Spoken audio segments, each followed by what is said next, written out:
बयनिसिमबो साबायखर थाबाय। दिनै जोङो बेहाय सौकि इक' टुरिजम ससाइटिनि लांगोनायाव जों मोनसे सांग्रांथि मेल खुंदोंमोन। बे सांग्रांथि मेलाव जों जयै बेखौनो थिरांथा लादों दि जोंनि बे ओनसोला अरनबारिजों बुंफबनाय जायगामोन, नाथाय दिनै बे ओनसोलाव थानाय गासै रायजो राजाफ्रा बायदि रोखोमनि जेंनाजों माने भुगिनो गोनां जादों।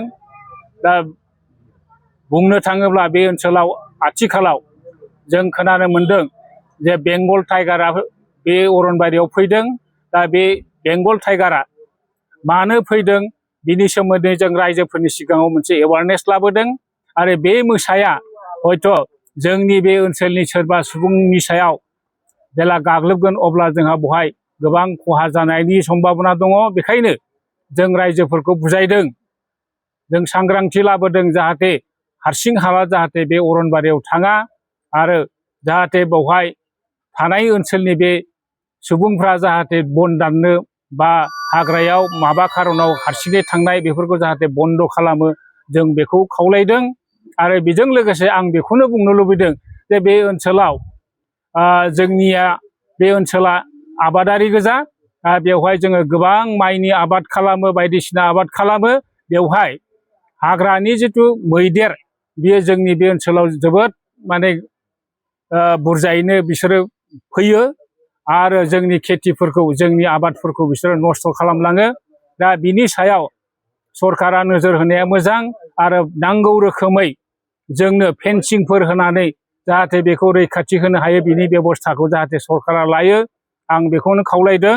आरो लोगोसे नांगौ रोखोमनि बेबस्थाफोरखौ जाहाथे लायो जों बेखौनो खावलायदों। आरो लोगोसे आं बेखौ खावलायनो नागिरदों जे जोंनि बे बान्दोफ्रा जेब्लायबो बोसोरफ्रामबो दैबाना जायोबा जोङो बेखौ टेम्परारि हिसाबै जोङो हाग्रानि दंफां दाननानै बेखौ थेनानै लाबोनो गोनां जायो। जाहाथे बेबादि बोसोरे बोसोरे दंफांफोरखौ दानफायनानै जाहाथे बान्दो थेनांगौ जाया, बिनि थाखाय जोंनि बे ओनसोलनि जौगानायनि थाखाय जाहाथे पार्मानेन्ट मोनसे बान्दो सेंसन खालामनानै सरकारा जाहाथे जोंनाव दै साप्लाय होनायनि बेबस्थाखौ मोजाङै खालामना होयो, जों बेखौ खावलायदों सरकारनिसिम। आरो लोगोसे बे ओनसोलाव थानाय बायदिसिना जेंना जेरै लामा दुवार बायदिसिनाफोरखौ जाहाथे नोजोर होयो आरो जोंखौ जाहाथे जौगानायनि लामायाव लाङो, आं बेखौ खावलायदों।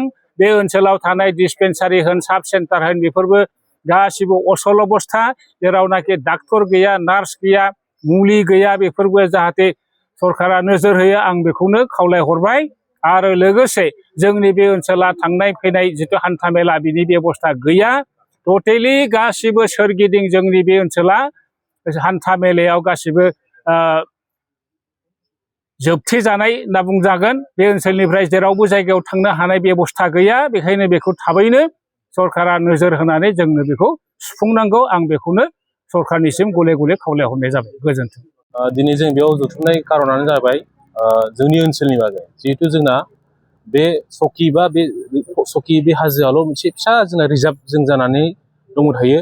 बेखौ जों दिनैनिफ्राय 20-30 बोसोरनिफ्राय जों दिनैसिम बेखौ रिजार्भ खालामगासिनो दङ। आरो बेयाव दिनै जोंनि गोजोनथाव खौरां मोनसे जाना फैदों जोंना मा, बे ओनसोलाव जों जि बुस्थुआ जोंना नुजानांगौ बे बुस्थुआ जोंनि दिनै नुजाफैदों। मानो होनबा बेहाय जोंनियाव ओनसोलाव जोंनि बे रयेल बेंगल टाइगार जुनारखौ जों नुनाय जादों। लोगोसेनो बे ओनसोलाव गोबां जुनारफ्रा जोंनि बांनायनिफ्राय बांगासिनो दङ। दिनै जोंनि बेवहाय मानेखौ मुफुरबो नुनो थांदों। आरो बेनि बागैबो बुहुत जातनि जोंनि मोसा जोंनि बेयाव जों नुगासिनो दङ, बांगासिनो दङ आरो बायदिसिना जुनारफोर बांगासिनो दङ। थिग बैफोर जुनारखौ जोङो बोरैहाय जोङो आरोबाव बांसिन माने फोसावनो माने फेहेरनो हागोन आरो बांसिन साबसिन खालामनो हागोन, आरो जों टुरिज्म सेक्टरखौ जों बोरै बारायनो हागोन।